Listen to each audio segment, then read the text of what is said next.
सध्या संपूर्ण महाराष्ट्रात संतापाची लाट पसरलेली आहे। शुक्रवारी रात्री उरण पनवेल रेल्वे मार्गालगतच्या ठिकाणी तरुणीचा मृतदेह सापडला।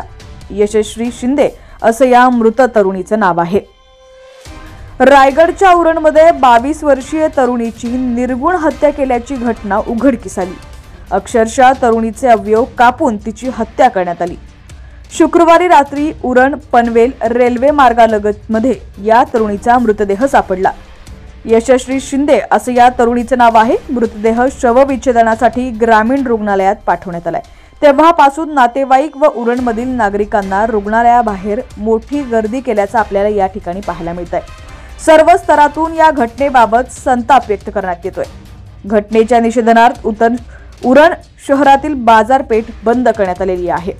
बातमी पूर्ण पाहूयात। घटना काय घडली होती त्याआधी तुम्ही HPN न्यूज चॅनल पहिल्यांदाच पाहत असाल आणि अजूनही चॅनलला सबस्क्राइब केलं नसेल तर नक्की सबस्क्राइब करा आणि बेल आयकॉनवर क्लिक करून नोटिफिकेशन्स मिळवा, जेणेकरून आमचे अपडेट्स लवकरात लवकर तुमच्यापर्यंत पोहोचतील।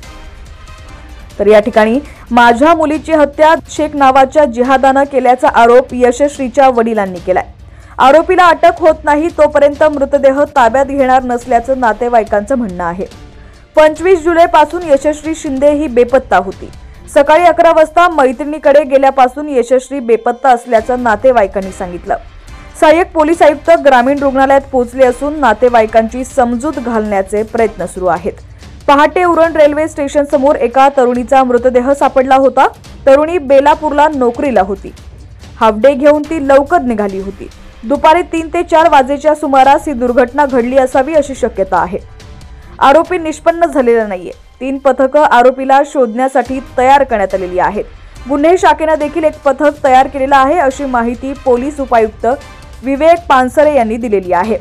पोलीस 2 दिवसांपासून याबाबत तपास करत आहेत। त्यांचं आश्वासन आहे म्हणून हा जमाव समाज शांत आहे।